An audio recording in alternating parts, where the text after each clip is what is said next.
Greetings! Welcome back to Hegel on the Beach.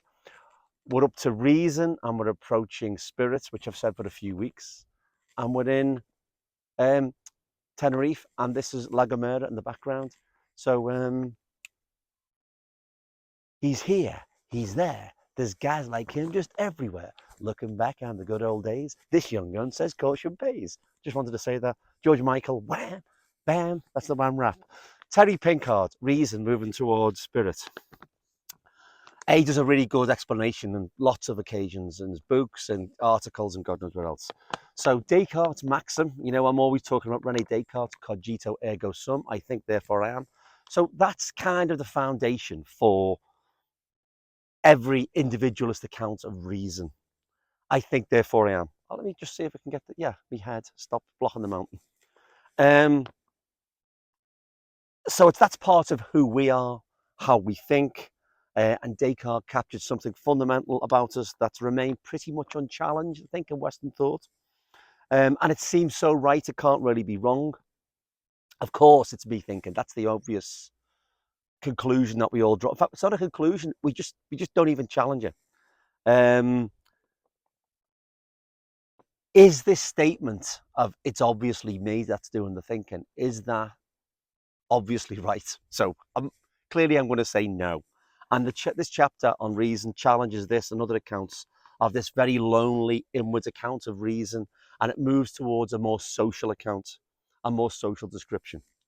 So whether the form of individualism is rationalism, liberalism, anarchism, libertarianism, or hedonism,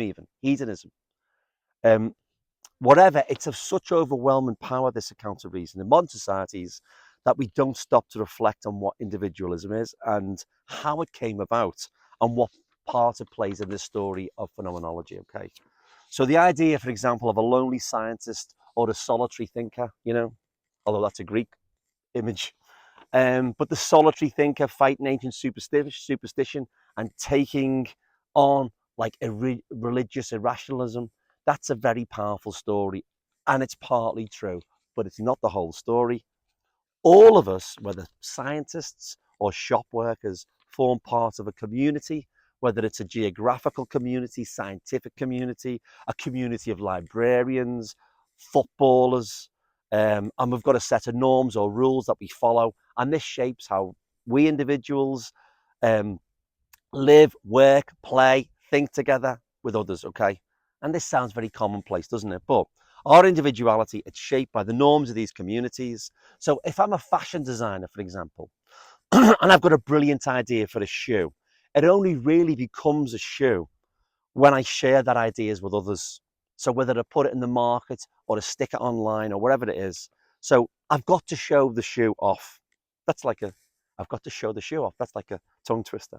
Anyway, you've got to show it. Otherwise, it's not fashion. It's just a thing I like to wear. Okay, so, and the definition of fashion is a popular style of clothing, popular.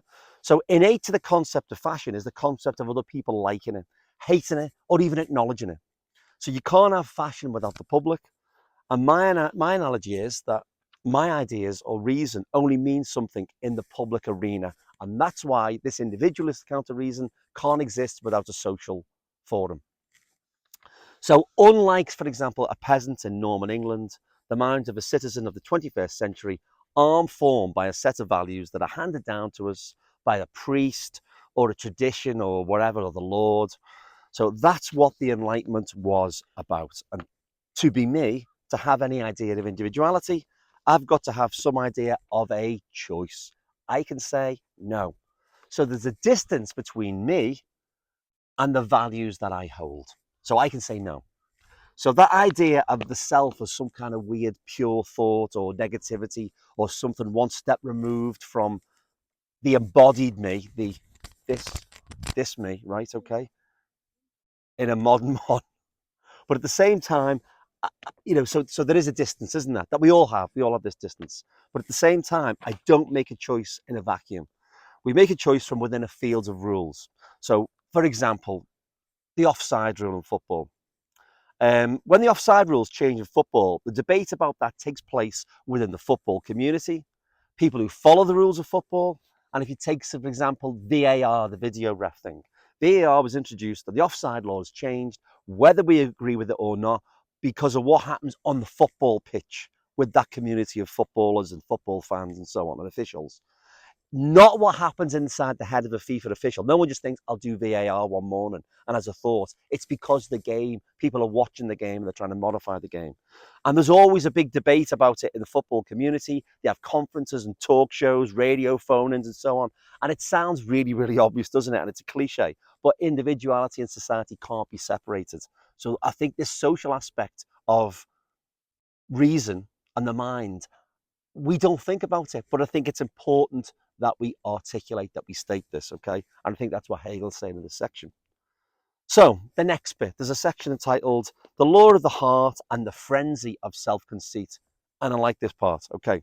And this is a rather modern idea, although the law of the heart, it sounds something like from chivalry, doesn't it? Like knights and stuff. But Pinkard says this, he says, the person who obeys the law of the heart, of his heart, one thinks perhaps of the line of famously attributed to Luther, here I stand and can do no other, is therefore not obeying a whim, but rather a binding universal norm. However, the norm consists in the individual seeing where, beg your pardon, where rational necessity takes him by virtue of relying only on his own resources. Okay, so when somebody fights for a cause, and because his or her conscience commands them to do so, even if we see that the cause is something we disagree with, we usually admire that individual, usually, for his or her individual commitment to that cause, okay?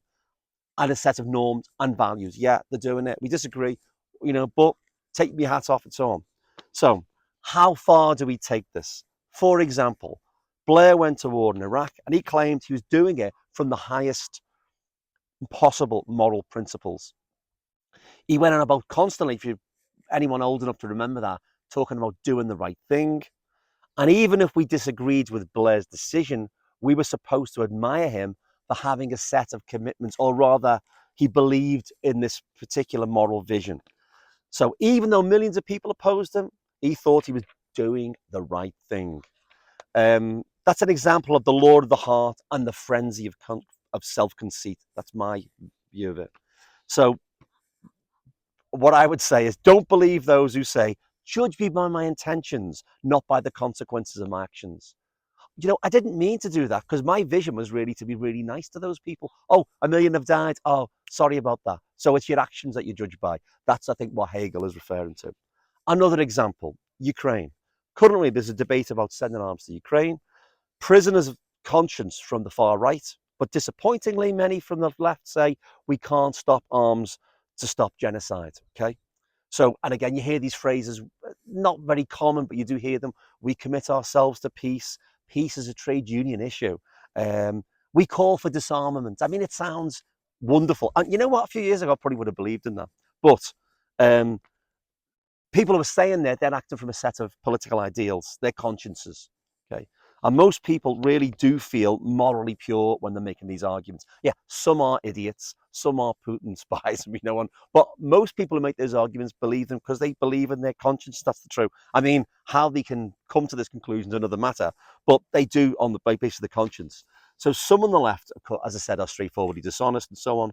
So on the one hand, they say, I believe in the revolutionary violence of Cuba. I believe that the Batista regime was overthrown and, no Pasaran. And then at the same time, the same person will go to a meeting the next day and go, oh I hate armaments. All arms are bad. So, I don't know whether they do have this moral vision of purity. If you're a straightforward pacifist, that's okay. If you believe in revolutionary violence, well, I'm not, you can have you can believe in two different things, but you can't believe them at the same time on Ukraine. So that's why it's quite difficult. Okay, but anyway, these arguments are about, as Hegel put it, the purity of the heart, making you feel better about yourself, okay? Because you live in an abstract world of moral purity and unconditional non-violence. All war's bad, all violence is bad. Therefore, if I use violence to stop a murderer, then I'm no better than the murderer. If I stop someone from committing genocide, that act that I do makes me morally pure. The genocide's gone ahead, but I feel better about myself because I've got this particular, the frenzy of self-conceit. the frenzy of self-conceit. Okay, so the argument is really about the purity of the heart and showing the world how clean you are. Let's look at another aspect of this. Okay, the revolution doesn't arrive. Why? Well, the working class haven't properly understood the message, or they're deceived by, this Gramscian phrase, hegemony, the hegemony of bourgeois society. And working class people don't become revolutionaries. So we explain this away as some kind of false consciousness, bourgeois hegemony. Gramsci's the guy for that.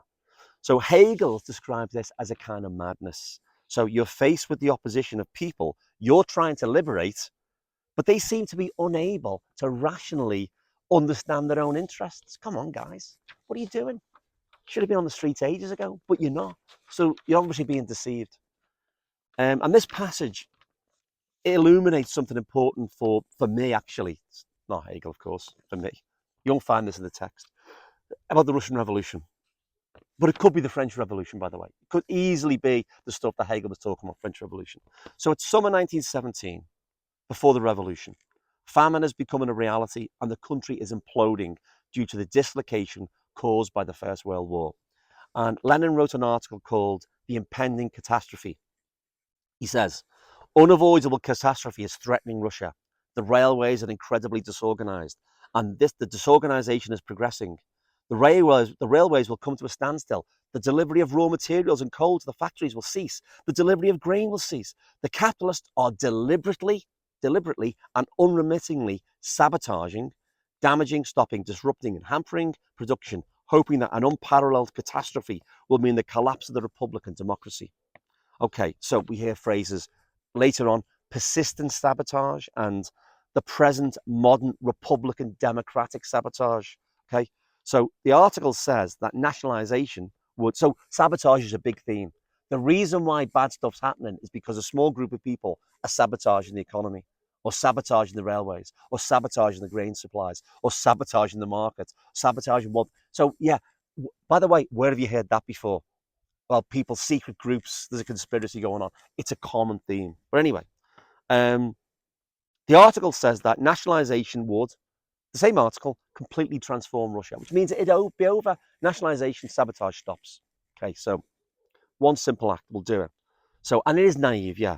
And the article, it's just as critical of fraud and criminal activity. And much of the article is, in fact, how working people are being swindled and don't know it. And in fact, that theme continued throughout the Russian Revolution. Even in 1917, there were like people would attack groups of people where they thought were grain hoarders. And they found when they attacked them, they, smashed the door of the bakery, there was no grain there. But this concept of sabotage, it is, especially in revolutionary times, it does get a big echo. Okay, much of the article is about being swindled. And after the revolution was successful, the Bolsheviks discovered that the food shortages, the economic catastrophe, all of these dislocations, they weren't caused by the sabotage of the enemies. And because all the enemies left, the capitalists all disappeared within a few months. These were caused by deeper structural causes. So when the capitalist class left and the enemy of the revolution, the cause of the sabotage disappeared, the class enemies had disappeared over the horizon. But because the revolution was fought and won on the basis of sorting out the sabotage, enemies had to be found to fit into the principle of fighting the sabotage. So if I'm right, everybody else. So this is the argument is, I'm right, everyone else must be wrong, and we've got to find enemies somewhere. Okay, the capitalists have left, but their shadow remains. There's somewhere, and where does the shadow remain? Obviously, in these other parties, Mensheviks or anarchists or whoever they are. That's where the enemy are. So they've all got to be got rid of. Okay, or pro-capitalist people who all disappeared. Anyway, I mean, it's a farce, actually, if you think about it. That idea of sabotage, but it went on from 1917 throughout until the end of the Soviet Union, until the end. It's actually probably still there in Russia now. So being wrong means being the enemy. The pure at heart search, and by the way, this goes back many years. If you look at the Calvinists, for example, in Geneva, or you look at someone like John Knox or the exiles from Mary's reign, they had the same conception. It was the same, that we've got to find an enemy, you're an enemy of God, and so on. Okay, so the pure at heart search for purity only finds corruption. and corruption must be made pure.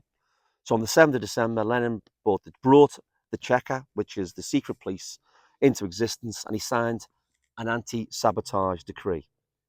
And I don't know who said this, but I put a quote in. Hegel saw the fanaticism and frenzy of the French Revolution. Oh yeah, probably Hegel. Or could be Pinkard. Okay, the fanaticism and frenzy of the French Revolution, like the Russian Revolution, was a logical consequence of the search for purity. Okay.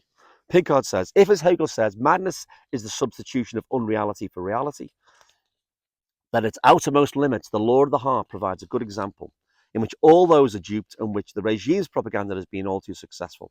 As Hegel says in paragraph 377, the heartthrob for the welfare of humanity, therefore, passes into the ravings of a deranged self-conceit, into the fury of consciousness to preserve itself from destruction, and it does this by expelling itself from the perversion which it is itself, and by striving to look on it and express it as something else. It therefore speaks of the universal order as a perversion of the Lord of the heart and its happiness, completely fabricated by fanatical priests and by gluttonous despots together with their lackeys. Okay, so Hegel uses an example which hardly anyone knows about today to describe this, and this is Schiller's play, The Robbers. The main character is Karl Moore. He's cheated of his inheritance. He forms a gang of robbers like Robin Hood. He wants to right the wrongs of the social order. So Karl despises the conventions of society, but he's motivated by high ideals. And when I see an unjust social order, as Karl Moore did on the basis of reason, I am morally committed to getting rid of that order. That's the law of the heart. That's, I think, the example that Hegel used. So if most people, on the other hand, disagree with me, as I've said, and conform to the social order, they do so because their ideals conflict with my high ideals. Okay, moving on a bit. Dancing, okay? You know I like to dance, don't you? I'm not allowed to dance. I'm not allowed to dance. I'm too close to the edge. Yeah. I don't like to dance, baby. I'm done.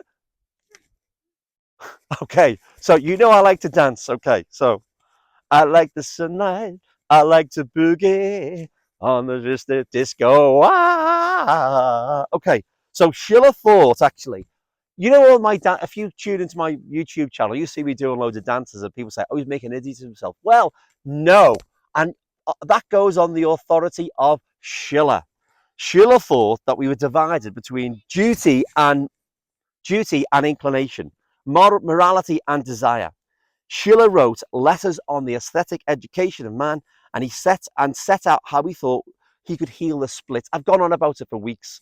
Duty, inclination, just as Hegel tried to do. How can we in the modern world align our nature with the world out there and other people's natures?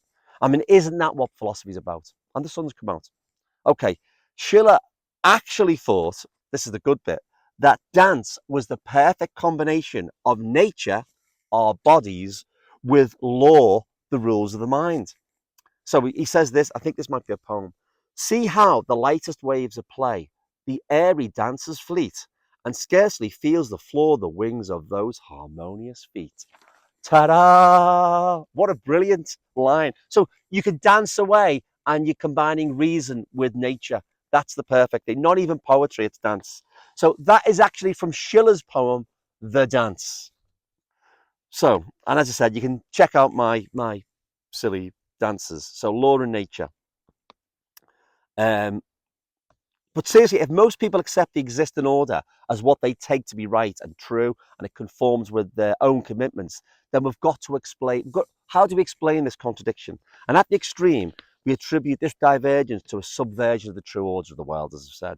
So people have been lied to, the facts have been twisted, but the law of the heart fails. It elevates the individual in opposition to the social order to an extreme extent. You know, I mentioned Blair and so on. How do people try to resolve this opposition between individual and society in the past? And one way, of course, is to look backwards. In the 18th century, there was a look far into the past towards classical concepts of virtue. And the template seems to have been the Romans and the Greeks. And let's remember that almost every 18th century educated male, he was brought up, because it'll be a he most of the time, he was brought up on the classics. So Roman and Greek history and literature. People like Marcus Aurelius have talked about before. Okay, so Virtue, the word virtue, comes from the Roman word virtus. It means it means courage, character, worth, and it's related to self-sacrifice, doing your duty, whatever that meant. Okay, so you need to have the courage of your convictions, and if you do that, it makes you like a very stand-up guy for 18th century thinkers, or a lot of them. Okay, who the ones who idealize classical civilization. So real self-interest doesn't mean selfishness or making society conform to our wishes or hedonism. It means that there's an external standard to which we try to aspire. And the person I think maybe Hegel was thinking about, or certainly one of the most classic examples, is the third Earl of Shaftesbury, not the fourth, not the second, but the third. So the Shaftesburys, by the way, have always been big landowners, and his descendant, he's still around today. He owns loads of land. They've been around 1,000 years. That's Britain for you. Anyway, the third Earl was a big fan of classical virtues, Marcus Aurelius in particular, gladiator. So, borrowing from the ancients, Shaftesbury thought that a human is a social creature, and egotism or altruism pushed to the extreme doesn't work. Yeah, kind of makes sense. So, according to Shaftesbury, we couldn't have an affection toward the common good if we didn't somehow represent the common good in ourselves. So, doing what feels good has a downside. Pleasure doesn't last. This is what he said, probably right. And the pursuit of pleasure demands a constant search for new sources, for novelty. For, he says, when we follow pleasure merely, we are disgusted and change from one sort to another, condemning that at one time which at another we earnestly approve, and never judging equally of happiness while we follow passion or mere humour. So Shaftesbury thinks we need a rule of good which can control, he says, control my control my fancy and fix it, if possible, or something which may hold good, on something which may hold good. So that's an idea most of us probably hold on to, unless you're a narcissist or a libertarian psycho, basically. But Hegel thought the difficulty with this idea, the difficulty of the ancient idea of virtue, was that it was based upon the model of the individual in the ideal Greek city-state, because they fantasized about the Greek city-state, many of these thinkers, including Shaftesbury. And what it meant to be a virtuous individual was based upon the social role of the citizen in the ancient world. So in the Greek city-state, for example, the individual had a very narrowly conceived social role, which contrary to popular assumptions, it suppressed individuality. There was this deep tension within Greek society. Now, I'll probably come to that in the future when we talk about Antigone. But look at the fate of Socrates. He was killed for corrupting the minds of the young. And as I said, we're going to come to Antigone in Hegel later. But when she strayed from her social role, she too was killed.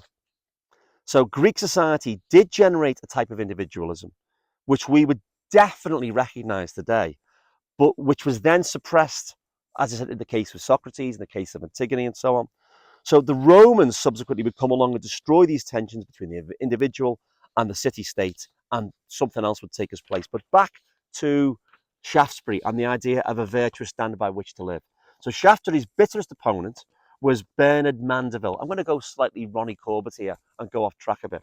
So Mandeville, he held that vice was a necessary condition for economic prosperity. Mandeville believed that greed could lead to invisible cooperation if properly channeled. Private vice, he says, can be publicly beneficial. And passions may do good by chance, but there can be no merit but in the conquest of them. Hang on, I think I got that wrong. Passions may do good by chance, but no, that's not him. So he said that if you do bad stuff, if you're greedy and you're selfish, scrub that last quotation. If you're greedy and you're selfish, that will lead to public good. So your private vice leads to public good. Okay, so there's a quote here. I don't know who said it. It might be it's from Keynes. It said, John Maynard Keynes said this. He said, capitalism is the astonishing belief that the nastiest motives of the nastiest men somehow or other work for the best results in the best of all possible worlds. Okay, so John Maynard Keynes. So free market freak like Hayek, he was a fan of Mandeville, as was the even stranger Ayn Rand. Again, let me repeat, Dirty Dancing, the character of Robbie who gets the dancer Penny pregnant. He's a fan of Ayn Rand. Remember, he asked Baby to give him. He says, "Give me that book. It's called The Fountainhead, an Ayn Rand book. I've made notes in the margin." Okay. So Shaftesbury lost the argument, and Robbie out of Dirty Dancing, Bernard Mandeville, he won. The free market conquered the world, but has it really won? Do we live in a completely consumer-saturated neoliberal dystopia? Which, if you read the Morning Star, we're supposed to live in that. Everyone is. Well, I don't agree. So in the United States, certainly you've got very strong elements of unbridled laissez-faire capitalism. But if you look at look at Finland. So not in Finland. If you look at the United Kingdom even, which is, not that far removed from the United States, the National Health Service treats people free at the point of use. No matter what your private vice is, alcoholism, smoking, whatever we inflict on ourselves, the NHS treats us. But furthermore, the NHS doesn't judge us. It leaves a space for us as individuals to make mistakes and practice our virtues of putting too much salt on our chips. But at the same time, it does try to educate us on healthy lifestyles. So in practice, the NHS in Britain, for example, and there are loads of examples, they act as a counterexample to the Mandevillian world of Boys Town from Pinocchio. Bad behaviour. Now, Shaftesbury lost because we don't behave like the citizens of ancient Greece. But although Mandeville's utopia of private vice, it has conquered the world. There's two things. Capitalism is more unpopular now than it's ever been. It's really unpopular. And there's loads of examples where people have challenged capitalism and implemented loads of really progressive things about cooperation. So the neoliberal, it's a myth, the neoliberal thing. Yeah, there is a neoliberal order. But the idea that it's this kind of big monster that's terrifying us, it's wrong because there's loads of counterexamples. And by the way, I think it's possible. It's easily possible to see an end to neoliberalism. It's easily possible, but it's being presented, I think, by many people as the chief evil. When you've got dictatorships and you've got terrifying anti-democratic tendencies, that's not seen as being the main enemy. In 2023, for many people on that, the main enemy is Joe Biden, for example, who's supposed to be the embodiment of neoliberalism. And that's just false, isn't it? So we know that. Okay, so from the beautiful like a mirror when the sun's coming out, look at that. I'm going to move out the way so you can see it. Look at that. What a day. Okay, so thanks. It's been a long one, this. But bye from me and Wham and George Michael and my noisy assistant shouting over me there. Okay, bye.